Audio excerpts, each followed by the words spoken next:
사랑 고마워라.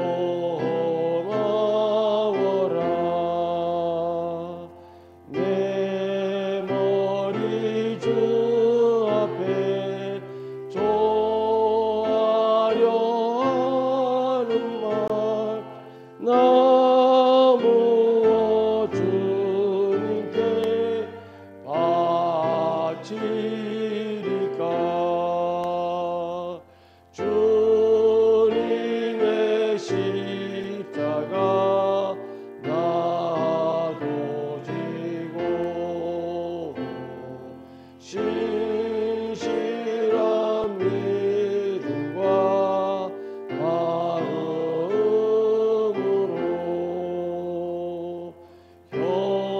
형제간 사랑과 친절한 위로를 네게나 베풀게 하옵소서. 만 가지 은혜를 받았으니 내 평생 슬프나 괴로우나 몸을 온전히 주님께 바쳐서 주님만 위하여 늘 살겠네. 거울의 문턱에 들어서지 않았나 이런 생각이 됩니다. 잘 보이던 눈이 이제 잘 보이지 않고 안경 쓰신 분들이 많이 계신데요. 다리가 허리가 이렇게 잘 펴지지 않고 이렇게 고장이 자주 납니다. 그리고 또 귀가 아주 저는 뭐 귀가 또 별로 좋지가 않아요. 그래서 보청기를 또 쓰고 있습니다. 그다음에 또 이렇게 기억력이 많이 없어집니다. 뭐 그라지를 닫았는지 안 닫았는지 몇 번 왔다 갔다 하다가 교회도 오고 또 뭐 어제 점심을 무엇을 먹었는지 잘 기억이 잘 안 납니다. 뭐 그게 치매 증상이라고 하는데요. 하여튼 뭐 이런저런 생각과 상념들이 저를 의기소침하게 하기도 합니다. 어느 장로님께서는 그런 말씀을 하셨어요. 뭐 그러려니 하면서 살아가라고 말씀하셨습니다. 참 그 말씀이 맞는 것 같기도 합니다. 그리고 유한이 됩니다. 한편으로 우리는 구원받은 우리에게는 이 땅의 소망이 아니라 하늘의 소망, 십자가의 소망으로 아침 이슬과 아침 안개 같은 인생이 아니라 영원한 영생의 구원의 길을 주신 우리 주님으로 인하여 우리 주님께서 영광과 찬송과 경배를 드립니다. 할렐루야, 우리 주님을 진심으로 찬양합니다. 고린도전서 1장 18절에는 이런 말씀이 있어요. 십자가의 도가 멸망하는 자에게는 미련한 것이요 구원을 얻는 우리에게는 하나님의 능력이라고 말씀하셨습니다. 하루하루 힘든 이 땅의 삶 속에서 하나님의 말씀과 찬송과 기도를 통해서 매일매일의 삶 속에서 예수님과 동행하며 예수님의 손을 꼭 붙잡고 사시며 성도님들의 각 가정마다 드리는 모든 기도와 간구가 하늘 본향에 상달되어서 응답받으시는 모든 성도님들 가정 되시기를 간절히 기원드립니다. 저는 이 귀한 시간에 갈라디아서 6장 17절 말씀, 이후로는 누구든지 나를 괴롭게 하지 말라. 내가 내 몸에 예수의 흔적을 가졌노라. 예수의 흔적을 가졌노라고 하는 사도 바울 선생의 말씀으로 은혜를 나누고자 합니다. 우리 모두는 이 땅에 제한된 시간과 공간에 살면서 많은 사람들을 만나고 또 헤어지곤 합니다. 각기 다른 어린 시절, 저는 시골에 살았는데요. 시골에 살게 되면은 들과 산과 또 이 물, 강 같은 물에 수영도 하고 그 어린 시절에 놀던 그런 기억이 아주 선하고 참 그런 시절로 한번 되돌아가고 싶은 생각이 있습니다.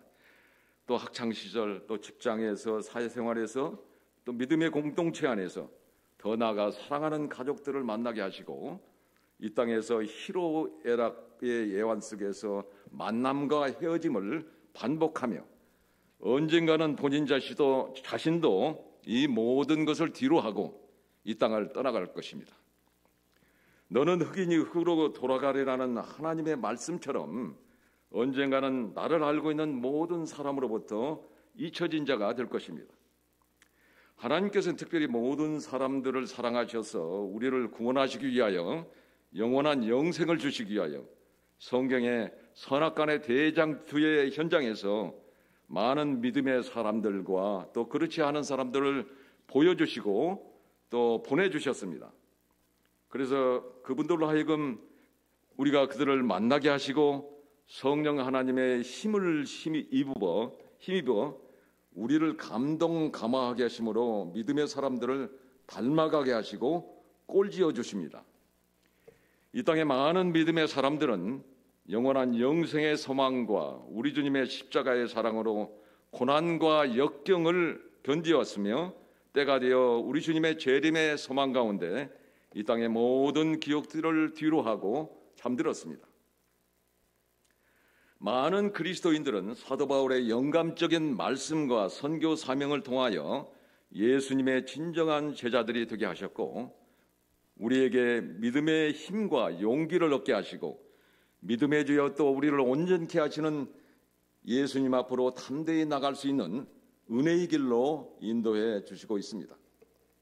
우리 모두는 사도 바울 선생을 사랑하고 존경하며 믿는 자들에게 흠모의 대상이십니다. 사도 바울은 BC 6년에 지금의 터키 남부의 다소성에서 태어나 서기 34년 우리가 다 잘 알고 있는 스데반 집사의 순교 이후에 예수님만 전하는 전도자가 되었습니다. 그 후에 사도 바울은 서기 45년부터 47년경에 제1차 선교 여행 동안에 지금의 터키 남부 지역의 갈라디아 남부 지방인 구보로 섬과 또 비시디아 안디옥, 이고니온 루스드라, 더베에 믿음의 동역자 바나바와 함께 복음을 전하며 교회를 세웠습니다. 사도 바울은 많은 고난과 역경을 당한 1차 선교를 마치고 시리아 지역의 이방 선교의 본부인 시리아 안디옥 교회로 돌아온 뒤에 그들은 그리스도교로 개종한 이방인들이 유대교의 의식들과 의문의 율법, 즉 할례와 절기와 양을 잡아드리는 의식 등을 행해야 하는지에 관해서 예루살렘으로 가게 됩니다. 그 당시 유대교에서 개종한 바리새파 유대 그리스도인들이 이방 선교의 본부인 시리아 안디옥 교회에 와서 이방인 교인들에게 할례 문제와 의문의 율법을 지켜야 구원을 얻는다고 논쟁하며 문제가 되어서 예루살렘 총회에서 언급하며 그 문제를 다루게 됩니다. 이에 예루살렘 총회에서 사도 베드로가 사도행전 15장에 그런데 지금 이후로 어찌하여 하나님을 시험하여 우리 조상과 우리도 능히 매지 못하던 멍에를 제자들의 목에 두려느냐. 그러나 우리는 그들이 우리와 동일하게 주에서 은혜로 구원을 받는 줄 믿노라 하며 할례와 또 의문의 율법, 이 절기 등에서 해방을 시켜줍니다. 사도 바울은 1차, 2차, 3차 복음 전도를 서기 45년부터 58년까지 하면서 많은 교회를 세우고 많은 영혼들을 구원했습니다. 마지막 3차 선교행을 마치고 예루살렘으로 돌아오는 중에 각 성에 머물 때 성령께서 예루살렘에 가면은 결박과 환란이 있을 것이라고 성령께서 말씀해 주셨음에도 구제 헌금과 또 노마 선교의 열망으로 예루살렘으로 돌아옵니다. 사도행전 20장 24절에는 내가 달려갈 길과 주 예수께 받은 사명 곧 하나님의 은혜의 복음을 증거하는 일을 마치려 하면은 나의 생명조차 조금도 귀한 것으로 여기지 아니하노라. 사도행전 20장에는 사도 바울이 예루살렘으로 돌아오는 길에 밀레도에 도착해서 3년간 복음을 전하며 사역했던 보고 싶은 그리운 에베소 장로들을 만나는 감동적인 말씀이 있습니다. 지난 3년간 수고와 눈물을 회상하며 장로들에게 주님의 몸 되신 교회를 잘 섬기라는 당부와 이제는 너희가 나의 얼굴을 보지 못하리라는 말씀을 듣고 바닷가에서 무릎을 꿇고 기도할 때 모두가 울며 바울의 목을 안고 근심하며 배까지 전송했다는 가슴 뭉클한 말씀이 나옵니다. 사도 바울은 예루살렘에 도착해서 유대인들에게 붙잡혀 가이사라의 로마군 병영에서 2년간 피신 및 구금되었다가 서기 61년경에 로마로 이송되어서 제한된 장소에서 복음을 전파하며 바울이 기록한 14권의 복음서 중 8권을 그가 순교한 67년까지 저술하였습니다. 우리가 잘 알고 있는 옥중서신으로 에베소서, 빌립보서, 골로새서, 빌레몬서와 목회서신으로 디모데전후서, 디도서, 그리고 우리가 지금 목사님께서 매일 금요일마다 우리 말씀해 주시는 히브리서를 저술하였습니다. 사도 바울이야말로 위대한 하나님의 종이요 우리 모두의 믿음의 흠모의 예수님의 종입니다. 그는 그리스도의 십자가를 온전히 전하며 그리스도께서 분부한 사명을 다하며 그의 생애를 주를 위해서 바쳤습니다. 그리스도의 십자가를 전하는 사람은 그리스도와 함께 죽은 사람입니다. 그리스도인들에게 나타나는 예수님의 흔적은 그리스도의 제자인 그리스도의 증인들에게 육체적으로 또는 영적으로 그들이 진정한 그리스도의 제자임을 입증하는 표식으로 남아있을 것입니다. 선교사로 인도에서 병들어 주님의 군사로 살았던 에메이카 마이클은 이렇게 고백했습니다. 십자가에 못 박히신 그분을 따르는 자들은 이 세상의 삶이 즐거운 일들을 위해 이곳에 있는 것이 아닙니다. 우리는 죄악된 세상, 즉 고통을 위해 고통을 당하도록 부르심을 받았습니다. 주님께서는 우리의 머뭇거림과 도피 행각을 용서하셨습니다. 그분의 머리에는 가시관이 씌워 있습니다. 그런데도 우리는 장미 왕관을 쓰고자 합니까?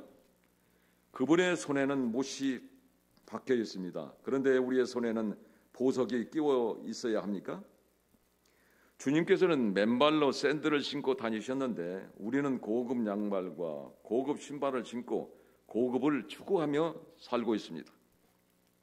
우리가 얼마나 큰 고생을 해보았습니까? 주님을 위해 피눈물과 애끓는 상황과 조롱을 당해보셨습니까? 하나님께서 우리의 느슨한 삶을 용서해 주시기를 바랍니다.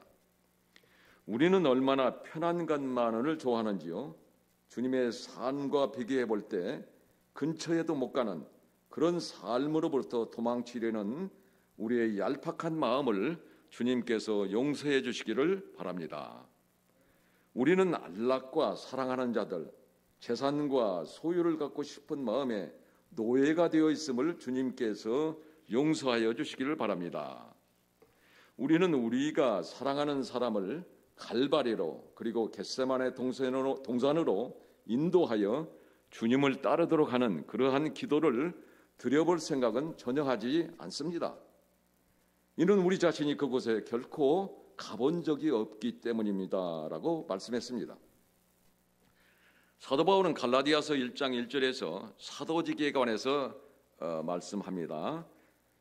사람들에게서 난 것이 아니요 사람으로 말미암는 것이 아니요 오직 예수 그리스도와 그를 죽은 자 가운데서 그리스도를 살리신 하나님 아버지로 말미암아 사도된 바울은 자기의 사도직을 하나님 아버지로부터 받았다고 선포합니다. 바울은 예루살렘 지도자들에게서 이방인에 대한 사도로서 그의 사명을 인정받았습니다. 당시 갈라디아 지방의 신자들을 미혹하는 그 유대에서 온 그리스도인들이 거짓 형제들이 12사도처럼 예수님과 함께 직접 교제를 나누지 않은 사람은 사도가 될 수 없다는 그러한 그 바울의 사도직의 정당성을 제기를 했었습니다. 그래서 갈라디아서 1장 1절처럼 이렇게 바울이 말씀을 했죠. 갈라디아서 6장 14절에는 그러나 내게는 우리 주 예수 그리스도의 십자가 외에 결코 자랑할 것이 없으니 그리스도로 말미암아 세상이 나를 대하여 십자가에 못 박히고 내가 또한 세상에 대하여 그러하리라고 고백했습니다. 바울의 삶은 그리스도 중심의 삶이었습니다. 그는 더 이상 세상적인 것에 미련이 없었습니다. 그는 그리스도를 만난 이후 세상과 자신의 것을 배설물처럼 버렸습니다. 그는 새로 지음을 받은 주님의 충성스러운 종이 되었습니다.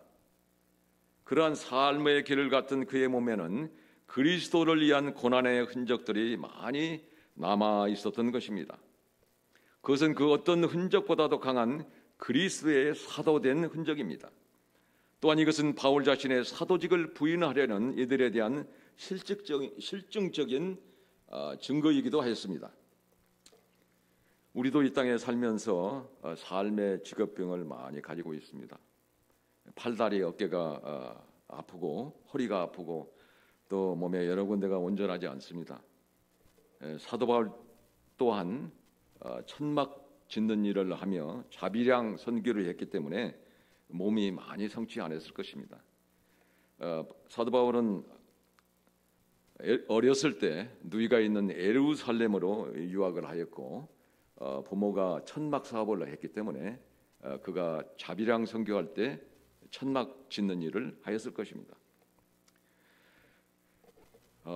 그 무엇보다도 바울은 예수님을 전하다가 받은 육신의 고통, 정신적인 고통이 이루 말할 수 없었을 것입니다.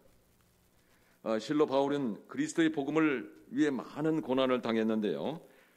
고린도후서 11장에서 이런 말씀을 하십니다. 제가 읽어보겠습니다. 고린도후서 11장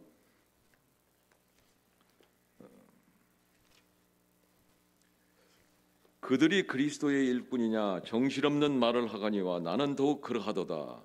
내가 수고를 넘치도록 하고 옥에 갇히기도 더 많이 하고 매도 수없이 맞고 여러 번 죽을 뻔하였으니 유대인에게 40에서 하나 감한 매를 5번 맞았으며 3번 태장으로 맞고 1번 돌로 맞고 3번 파선하고 일주일을 깊은 바다에서 지냈으며 여러 번 여행하면서 강의 위험과 강도의 위험과 동족의 위험과 이방인의 위험과 시내의 위험과 광야의 위험과 바다의 위험과 거짓 형제 중에 위험을 당하고 또 수고하며 애쓰고 여러 번 자지 못하고 줄이며 목마르고 여러 번 굶고 춥고 헐벗었느라 이외의 일은 고사하고 아직도 날마다 내 속에 눌리는 일이 있으니 곧 모든 교회를 위하여 염려하는 것이라.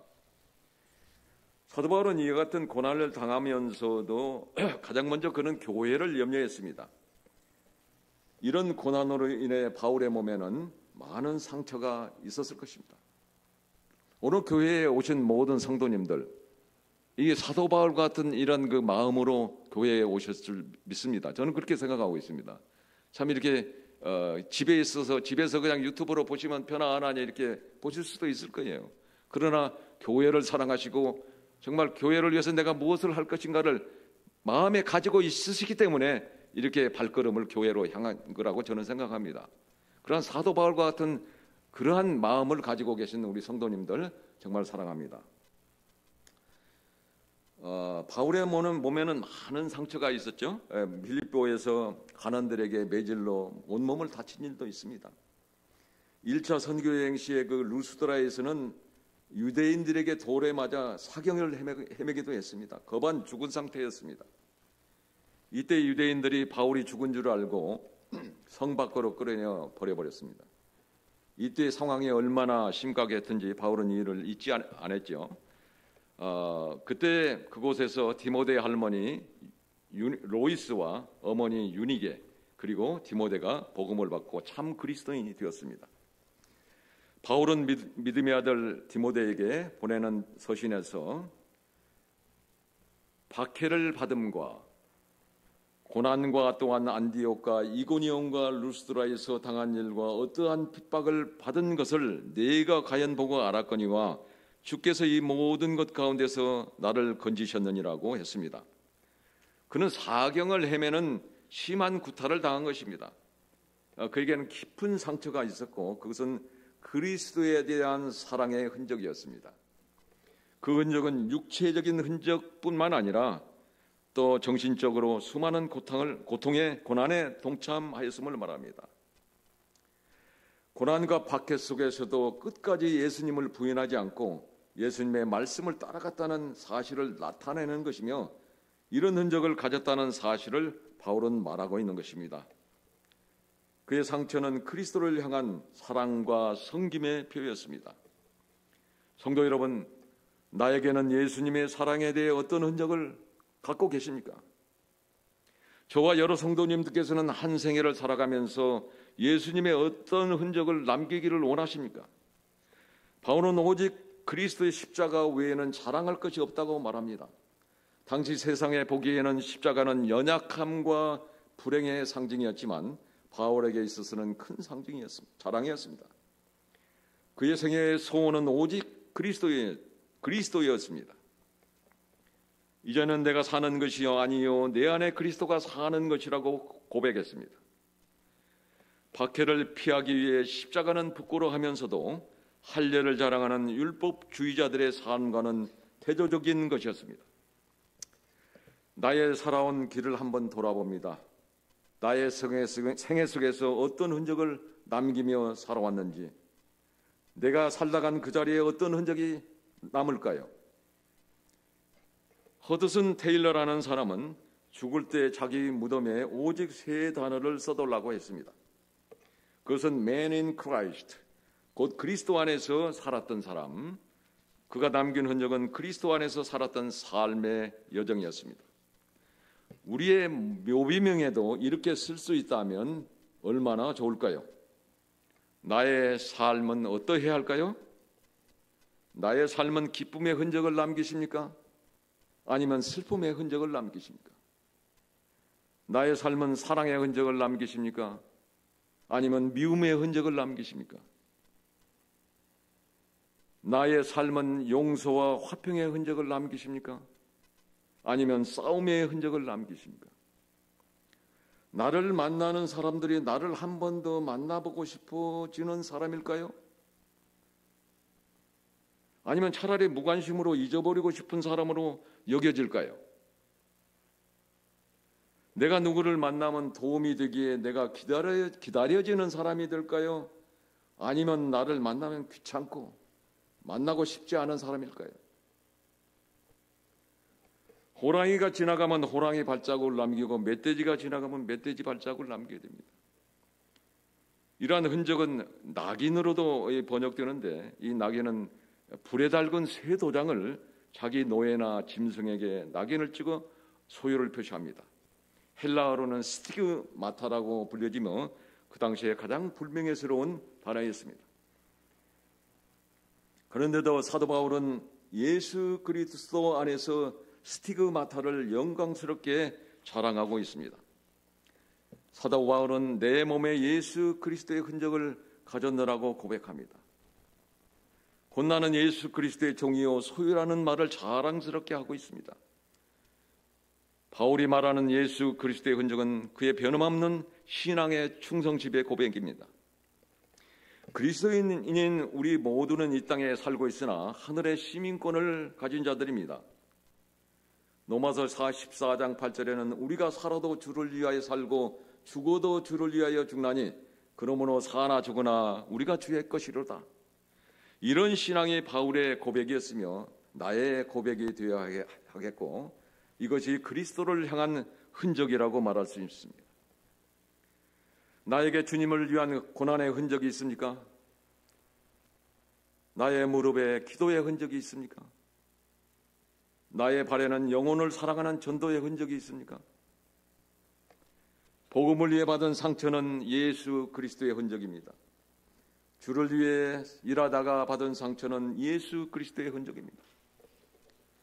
사도 바울은 사랑하는 아들 디모데에게 그의 생애의 마지막 말씀을 주십니다.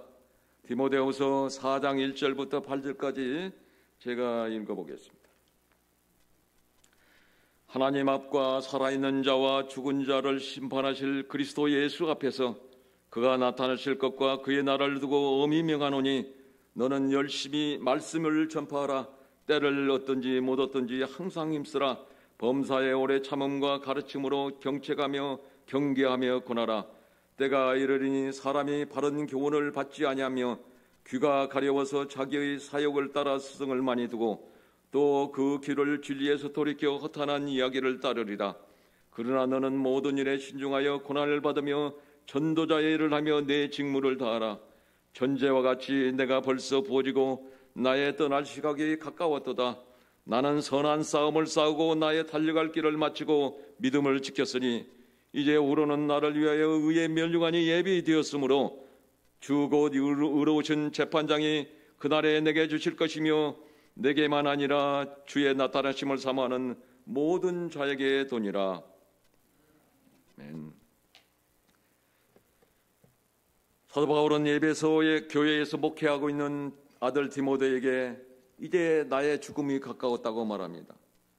내가 선한 싸움을 싸웠고 나의 달려갈 길을 마쳤고 나의 믿음을 지켰으므로 의로우신 재판장께서 그날에 나를 위하여 의의 면류관을 준비되었으며 주의 나라를 사모하는 모든 자에게 또 의의 면류관을 주실 것이라고 말씀하십니다.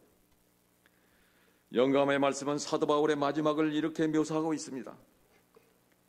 사도 바울은 찬란한 미래를 불확실성이나 두려움으로가 아니라 오직 기쁜 소망과 간절한 기대를 가지고 바라보았다. 바울은 순교대에 서서도 사형 집행인의 번쩍거리는 칼이나 미구의 자기의 피를 받을 초록의 땅을 보지 않고 오직 여름날 고요하고 푸른 하늘 저편에 영원하신 하나님의 보좌를 보았다. 그의 말은 오 주여 주는 나의 유안이시오 나의 유업이십니다. 언제나 내가 당신께 안기리까? 언제나 막혀있는 흐린 휘장을 걷고 내가 주님을 대면하여 보리이까? 살아남은 이들, 사도 바울은 그리스도인들을 핍박하기 위해 다메섹으로 가던 도중 희심한 이후로는 그리스도의 복음을 위하여 끝까지 충성하고 장렬하게 순교하였습니다. 사도 바울은 주님의 몸된 교회를 위하여 순교하였습니다. 사도 바울이야말로 성령님의 인도하심에 따라 영감적인 믿음의 종이었으며 바울을 만나는 자마다 그의 가마력으로 인하여 주님을 따르는 그리스도인이 되었습니다. 우리 모두는 사도 바울의 선교 열정과 서신들을 깊이 연구하여 우리 이웃에게 주의 복음을 전하는 우리 모두가 되었으면 합니다. 사랑하는 성도님들, 머지않아 이 땅에 우리 주님께서 재림하실 것입니다. 그때 우리 모두가 사랑하는 우리 주님을 만날 때에 착한 종아 내가 너를 아노라. 너가 나의 흔적을 많이 가졌구나. 참으로 수고했다. 나의 의의 면류관을 받으라고 하는 예수님의 말씀을 우리 모두가 듣는 저와 성도님들 되시기를 기원하면서 말씀을 마치겠습니다.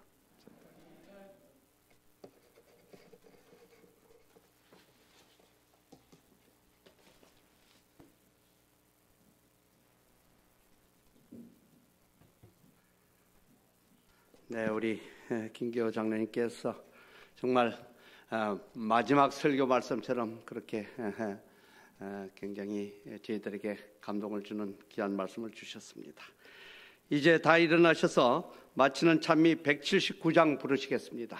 이 찬미 후에 우리 설교하신 김기호 장로님께서 마지막 축도해 주시겠습니다.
사랑의 아버지 하나님, 저희를 사랑하셔서 이 복된 날을 주시고 또 우리의 믿음의 선배 사도 바울 선생의 그 놀라우신 믿음의 사랑을 다시 한번 배울 수 있도록 축복해 주셔서오니 주여 감사합니다.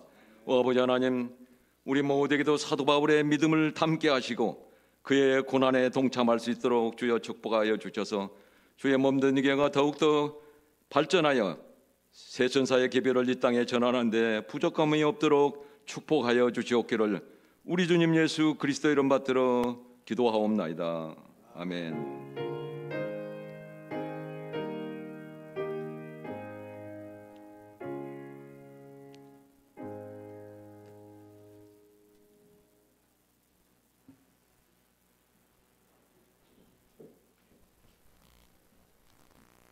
네, 이제 예배를 마쳤습니다. 우리 찬양대원들은 잠시 남아서 연습하시겠습니다.